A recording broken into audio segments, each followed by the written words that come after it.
दोस्तों नमस्कार, स्वागत है आपके अपनी यूट्यूब चैनल एग्रोटेक स्टडी में। दोस्तों मैं हूं अरविंद यादव और दोस्तों डेली की तरह फिर मैं आज हूं आपका 12th agriculture subject crop production and horticulture chapter number 11 लेकर। और चैप्टर का नाम है दोस्तों हरियाली या लॉन। दोस्तों मैं आपको बता देता हूं चैप्टर 10 मतलब 10 चैप्टर लगभग कंप्लीट हो गए हैं। दोस्तों क्रॉप प्रोडक्शन हॉर्टिकल्चर जो सब्जेक्ट है उसके 10 चैप्टर हमने कंप्लीट कर दिए हैं। अगर उनको आप देखना चाहते हो तो हमारे प्लेलिस्ट जो है ना उसमें जाकर आप पूरी की पूरी वीडियो देख सकते हो। दोस्तों पूरा सिलेबस मतलब 12th एग्रीकल्चर का पूरा सिलेबस भी हमने प्लेलिस्ट में कवर किया है, उसकी भी वीडियो आपको पूरी मिल जाएंगी आपकी। दोस्तों अगर आप हमारे यूट्यूब चैनल पर नए हैं तो हमारे चैनल एग्रोटेक स्टडी को सब्सक्राइब जरूर कर लें और बेल आइकन को दबाना ना भूलें, जिससे आपको नए नए वीडियो का जो नोटिफिकेशन है दोस्तों आपको पर डे मिलता रहे। दोस्तों अगर आपको किसी क्वेश्चन में डाउट होता है तो आप हमारे मोबाइल नंबर 7224002628 पर कॉल करके या व्हाट्सएप पर भी पूछ सकते हो। दोस्तों हम इस वीडियो की शुरुआत करते हैं और अध्ययन करते हैं हम हरियाली के बारे में। दोस्तों हम अध्ययन कर रहे हैं हरियाली, चैप्टर का नाम है हरियाली लॉन और चैप्टर नंबर 11 जो है इसमें हम बात करेंगे आपके हरियाली से संबंधित जो भी क्वेश्चन बनते हैं उनके बारे में। यह चैप्टर दोस्तों आपका 3 नंबर का पूछा जाएगा आपके 12th एग्जाम में, तो 3 नंबर के क्वेश्चन हमने इसमें ऐड किए हैं। तो सबसे पहले क्वेश्चन है हरियाली किसे कहते हैं, हरियाली के लिए कौन सी घास उत्तम है, वानस्पतिक नाम एवं कुल लिखिए। बहुत अच्छा आपका क्वेश्चन है और इसका जो उत्तर है वो इसमें हम पढ़ लेते हैं। अलंकृत उद्यान में घास से घिरा हुआ क्षेत्र हरियाली कहलाता है। बहुत सिंपल भाषा में आपको समझाऊं कि अलंकृत उद्यान आपका कोई उद्यान है, गार्डन है, वहाँ पर कोई भी क्षेत्र आपका घास से घिरा हुआ है तो उस क्षेत्र को ही हरियाली कहते हैं। सिंपल सी भाषा में समझ में आ गया हो आपको। अलंकृत उद्यान में घास से घिरा हुआ क्षेत्र क्या कहलाता है, आपका हरियाली कहलाता है। हरियाली के लिए दूब घास उत्तम होती है। कौन सी घास उत्तम मानी जाती है, विशेष याद रखें, हरियाली के लिए दूब घास जो होती है ना वो उत्तम मानी जाती है। और इसका जो बॉटनिकल नेम यानी दूब घास का वानस्पतिक नाम आपका साइनोडोन डेक्टाइलॉन है। क्या है आपका, साइनोडोन डेक्टाइलॉन है, जो दोस्तों पोएसी या ग्रेमनी कुल का पौधा है। कौन सा कुल है आपका, पोएसी या ग्रेमनी कुल है। दोस्तों ध्यान रखें इसका बॉटनिकल नेम या वानस्पतिक नाम जो है वो आपको थोड़ा सा याद करना पड़ेगा। ध्यान रखें साइनोडोन डेक्टाइलॉन, और इसका कुल भी आपको याद करना होगा जो है आपका पोएसी या ग्रेमनी कुल का आपका घास कुल का आपका पौधा है। दूब घास विशेष ध्यान रखें जो कि हरियाली के लिए आपने देखा होगा गार्डन में आपकी दूब घास जो रहती है आपकी वो ही लगाई जाती है हरियाली के लिए, जो कि बहुत ही उत्तम होती है आपकी। बॉटनिकल नेम और आपका कुल है वो आप याद जरूर कर लें। दोस्तों नेक्स्ट क्वेश्चन की हम बात करेंगे उससे पहले आपको बता दें अगर आप हमारे यूट्यूब चैनल पर नए हैं तो चैनल को सब्सक्राइब जरूर कर लें और प्ले लिस्ट में जाकर आप जितनी भी वीडियो 12th की देखना चाहते हैं सभी वीडियो आप लोग देख सकते हैं। अब बात करते हैं नेक्स्ट क्वेश्चन की। नेक्स्ट क्वेश्चन है दोस्तों हरियाली के लिए स्थान का चयन करते समय कौन कौन सी बातों का ध्यान रखना चाहिए। बहुत अच्छा क्वेश्चन है। हरियाली के लिए स्थान का चयन मतलब आप जहाँ पर हरियाली लगा रहे हो वहाँ पर आप स्थान का चयन करोगे तो वहाँ पर कौन सी बातें जो हैं उनका आपको ध्यान रखना है। तो निम्नलिखित आपको बातों का ध्यान रखना है, ये पॉइंट आपको लिखना होता है। तो सबसे पहली बात है वो आपको याद रखनी है। सबसे पहले आपको हरियाली रोपने के लिए स्थान पूर्णतः खुला होना चाहिए। दोस्तों आप जहाँ पर हरियाली लगा रहे हो वह स्थान पूर्णतः खुला हुआ होना चाहिए। ऐसा नहीं हो कि वो चारों तरफ से घिरा हो, मकान हो, पेड़ हो, ऐसा नहीं होना चाहिए। मतलब वो स्थान जहाँ पर आप हरियाली लगा रहे हो वो स्थान पूर्णतः खुला होना चाहिए। दूसरा पॉइंट है वहाँ पर धूप पूरे दिन रहती हो। बिल्कुल दोस्तों वहाँ पर धूप भी पूरे दिन रहती हो, ऐसा स्थान हो, ऐसा नहीं हो वहाँ पर छाया हो, ऐसा नहीं होना चाहिए, क्योंकि धूप में ही मतलब प्रकाश आना बहुत जरूरी है जिससे आपकी दूब घास जो है वृद्धि कर सके। तीसरा पॉइंट है हरियाली वाले स्थान पर छायादार वृक्ष नहीं होना चाहिए। बिल्कुल हरियाली वाला जहाँ पर आप गार्डन लगा रहे हो वहाँ पर पेड़ नहीं होना चाहिए, क्योंकि प्रकाश न आने पर वहाँ पर जो वृद्धि आपकी अच्छी तरीके से आपकी जो दूब घास है वो नहीं कर पाती। चौथा पॉइंट है हरियाली के लिए बलुई दोमट मिट्टी सर्वोत्तम होती है। ये तो सब लोग जानते हैं। हरियाली के लिए कौन सी मिट्टी सर्वोत्तम होती है, बलुई दोमट मिट्टी में आप जो दूब घास है हरियाली को अच्छी तरीके से उगा सकते हो। तो मिट्टी को ना कौन सी होना चाहिए, बलुई दोमट मिट्टी सर्वोत्तम होती है। दोस्तों 5वें पॉइंट्स की बात करते हैं। भूमि अधिक क्षारीय और ना ही अधिक अम्लीय होना चाहिए। बिल्कुल, जिस भूमि में आप हरियाली लगा रहे हो वो भूमि आपकी, वो मिट्टी ना तो अधिक क्षारीय और ना तो अधिक अम्लीय होना चाहिए। क्षारीय और अम्लीय का मतलब तो आप लोग अच्छी तरह समझते हो, मतलब वो मिट्टी आपकी कैसी होनी चाहिए, उदासीन होनी चाहिए, जिसका पीएच कितना होना चाहिए, 7 के अलावा, ना तो 7 से ऊपर और ना ही 7 से कम। तो आप समझ गए होंगे, भूमि जिस पर आप हरियाली लगा रहे हो वो तो ना तो क्षारीय और ना ही आपकी अम्लीय होना चाहिए। छठवां पॉइंट है दोस्तों, हरियाली रोपने हेतु ऊंचे स्थान का चुनाव करना चाहिए। बिल्कुल, आप जहाँ पर हरियाली लगा रहे हो, जहाँ पर आप दूब घास लगा रहे हो, वहाँ पर आपको ऐसा स्थान का चुनाव करना है जो कि ऊंचा हो। क्यों? क्योंकि अगर नीचे स्थान होगा तो वहाँ पानी भर जाएगा, और पानी भर गया तो आपकी हरियाली अच्छी तरीके से वहाँ पर नहीं होगी। तो आप ध्यान रखें, स्थान कैसा होना चाहिए, ऊंचा। दोस्तों, आपको क्वेश्चन अच्छी तरह समझ में आ गया होगा, जिस तरह से हमने आपको समझा दिया। अब बात करते हैं नेक्स्ट जो क्वेश्चन है वो है हरियाली का महत्व बताइए। दोस्तों, आप सब जानते हैं हरियाली जो है उसका महत्व बहुत ही इंपॉर्टेंट है। ये क्वेश्चन भी बहुत इंपॉर्टेंट है और महत्व भी हमको पढ़ लेना चाहिए। तो हरियाली का महत्व निम्न अनुसार है, उसको हम अच्छी तरीके से दोस्तों समझते हैं।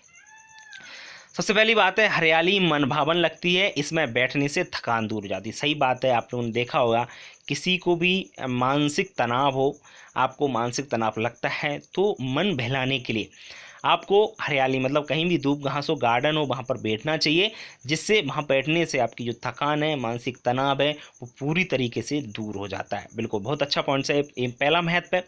दूसरा बात करते हैं, हरियाली से अलंकृत बागवानी की शोभा बढ़ जाती है। दोस्तों, जहाँ पर आपके पौधे लगे हुए हैं, इनमें फूल आते हैं, फूल वाले पौधे हैं, झाड़ियाँ हैं आपकी सुंदर वाली, अगर वहाँ पर आपकी गार्डन, मतलब बोले तो वहाँ पर हरियाली नहीं है, बोले तो वहाँ पर धूप घास नहीं है, तो वहाँ की अच्छा नहीं लगेगा। लेकिन वहाँ पर हरियाली है तो जो भी आपका गार्डन है, अलंकृत उद्यान है, अलंकृत बागवानी है आपकी, वहाँ पर उसकी वो क्या बढ़ा देता है, शोभा बढ़ा देता है। क्या बढ़ा देता है, आपकी शोभा बढ़ जाती है उस गार्डन की।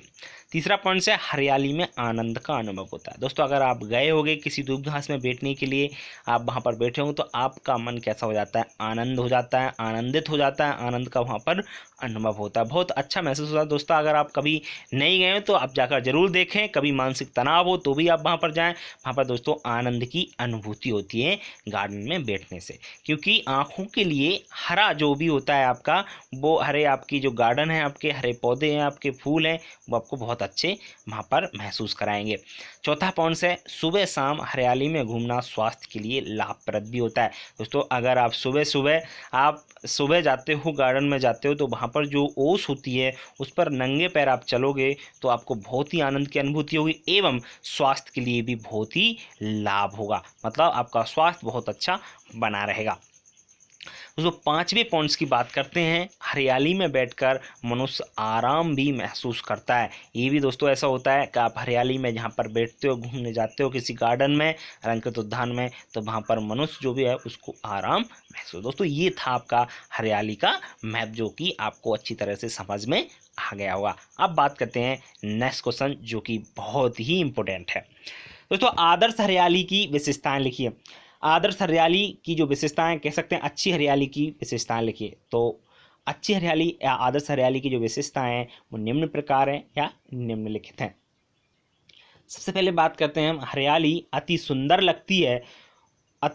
लगती हो तथा गद्दे का रूप धारण किया।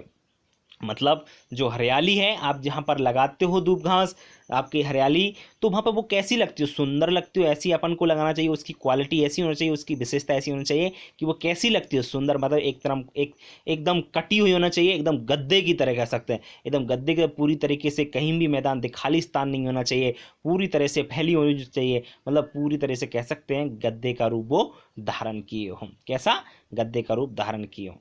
पहला पॉइंट आपको समझ में आया हो। दूसरी बात करते हैं, अगर नंगे पैर हरियाली पर चलने पर पैरों में चुभन नहीं होना चाहिए, अर्थात भाई कैसी होना चाहिए, मुलायम होना चाहिए। दोस्तों, नंगे पैर अगर आप उस धूप घास या हरियाली पर चलते हो तो वो पैरों पर नहीं चुभना चाहिए, मतलब पैरों पर नहीं चुभना चाहिए तो वो कैसी होना चाहिए, पैरों में कोई कठोर चीज़ ही चुभती है, मुलायम चीज़ नहीं चुभती है, तो आप कह सकते हो कि आपकी हरियाली कैसी होना चाहिए, मुलायम होना चाहिए।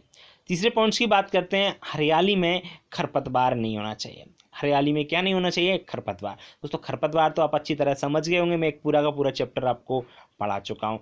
तो हरियाली में किसी प्रकार के खरपतवार नहीं होना चाहिए, मतलब और जो पौधे होते हैं, फालतू के पौधे होते हैं जो उग जाते हैं, तो वो पौधे आपकी हरियाली या दूब घास में कोई पौधा नहीं होना चाहिए। ठीक है दोस्तों। चौथी जो विशेषता है वो ये है कि हरियाली के अंदर खाली स्थान नहीं होना चाहिए। बिल्कुल, अगर आप जहाँ पर भी दूब घास लगाते हो तो वहाँ पर एक जैसा गद्दे की नुमा आपकी दूब घास बड़ी होना चाहिए। ऐसा नहीं हो कि कहीं पे खाली जगह, कहीं पे भरी जगह, ऐसा स्थान नहीं होना चाहिए। अर्थात जो आपकी दूब घास है, हरियाली है, उसमें सघनता होना चाहिए। क्या होना चाहिए, सघनता। सघनता का मतलब ये है कि आपकी जो घास है, जो हरियाली है, वो आपकी एक से एक दूसरे से वो सटी होनी चाहिए, सघन होना चाहिए। ठीक है दोस्तों, आपको हरियाली की विशेषता अच्छी तरीके से समझ में आ गई होंगी, जिस तरह से मैंने आपको। दोस्तों अगर आप हमारे यूट्यूब चैनल पर हैं, नए हैं, तो चैनल को सब्सक्राइब जरूर कर लें, और आपको पूरा 12th पढ़ना है तो आप हमारे प्ले लिस्ट में जाकर पूरे वीडियो को देख सकते हैं, पढ़ सकते हैं। अब बात करते हैं हम नेक्स्ट क्वेश्चन की। नेक्स्ट क्वेश्चन है दोस्तों, हरियाली हेतु उपयोगी अच्छी घास की विशेषता लिखिए। क्वेश्चन समझना है, हरियाली हेतु उपयोगी अच्छी घास की विशेषताएं लिखिए। दोस्तों हरियाली, आप जिस दूब घास का प्रयोग कर रहे हो उस घास की विशेषताएं बताना है आपको। जो घास आप लगा रहे हो, कहाँ पर लगा रहे हो, आपके गार्डन में लगा रहे हो, तो उस घास में क्या क्वालिटी होना चाहिए, उस घास का जो क्वेश्चन है उसको आपको अच्छी तरह समझ में आना चाहिए। दोस्तों घास के गुण निम्न प्रकार हैं जिस घास का आप हरियाली के लिए उपयोग कर रहे हैं। सबसे पहला पॉइंट्स हम लोग जान लेते हैं। सबसे पहला पॉइंट्स है, घास अधिक व अति शीघ्र फैलने वाली हो। घास जो है ऐसी होना चाहिए कि वो अधिक व अति शीघ्र, मतलब जल्दी तो फैल जाए और एक जल्दी फैले और फैलने वाली होनी चाहिए। ऐसा नहीं हो कि घास लगा दी और लग रहा है टाइम 3-3 महीने तक बैठे हुए, ऐसा नहीं होना चाहिए। घास ऐसी हो कि वो अति शीघ्र बढ़ जाए, ऐसी उसमें जाति या ऐसी वैरायटी हमको यूज करना चाहिए कि वो अति शीघ्र फैलने वाली चाहिए। दूसरा पॉइंट है, घास पूरे साल हरी रहने वाली हो। बिल्कुल, घास ऐसी होना चाहिए क्योंकि बहुवर्षीय पौधा तो होता ही है घास आपकी, जैसे दूब घास है तो बहुवर्षीय पौधा है, आपका पता होना चाहिए कि वो हमेशा ही आपकी हरी बनी रहती है। तो कह सकते हैं घास पूरी साल हरी रहने वाली हो। कैसी होनी चाहिए, आपकी हरी बनी रहे। ऐसा नहीं हो कि सूख जाए, पानी थोड़ा बहुत कम हो तो वहाँ पर भी वो अपने आप को सुटेबल बना ले, अपना पूरा जीवन चक्र वहाँ पर अच्छी तरीके से वो कर सके। मतलब जो भी जैसा भी मौसम हो अपने आप को घास अनुकूल बना ले, ऐसी होना चाहिए। तीसरा पॉइंट है, घास देखने में सुंदर हो। ये तो सिंपल सी बात है कि आप घास जो हरी होती है देखने में सुंदर होती है। ऐसा नहीं होना चाहिए कि घास पीले कलर होगा कोई और कलर आपका चेंज करते हैं, तो ऐसा नहीं होना चाहिए। देखने में वो कैसे होना चाहिए, सुंदर होना चाहिए। चौथा पॉइंट है, घास चुभने वाली ना हो। बिल्कुल, अगर घास पे चलें तो घास एकदम मुलायम होना चाहिए, पैरों में ना चुभे, तो कह सकते हैं घास चुभने वाली नहीं होना चाहिए। पांचवा पॉइंट है, घास में किसी भी प्रकार की दुर्गंध नहीं आना चाहिए। बिल्कुल, घास में भी किसी भी प्रकार की, जैसे बहुत सारे पौधे होते हैं जो आपकी दुर्गंध छोड़ते हैं, तो ऐसे नहीं होना चाहिए। घास में एकदम साफ, एकदम दुर्गंध नहीं होना चाहिए किसी प्रकार की, मतलब कह सकते हैं अच्छी अगर खुशबू आए तो अच्छी आना चाहिए, दुर्गंध उसमें नहीं आना चाहिए। छठवां पॉइंट है दोस्तों, घास ऐसी हो जो शुष्क मौसम भी सहन कर सकती हो। बिल्कुल, अगर सूखा भी हो तो वहाँ पर भी वो अपने आप को अनुकूल बना ले, ऐसी आपकी घास होनी चाहिए। दोस्तों ये था आपके अच्छी घास की विशेषता जो कि हरियाली के लिए उपयोगी होती है। अब बात करते हैं नेक्स्ट क्वेश्चन की, जो कि बहुत ही महत्वपूर्ण है। हरियाली के पुनर्जीवन से आप क्या समझते हैं? क्वेश्चन है दोस्तों, हरियाली का पुनर्जीवन क्या होता है? क्वेश्चन अच्छा है, हरियाली के पुनर्जीवन से आप क्या समझते हैं? अच्छा क्वेश्चन है।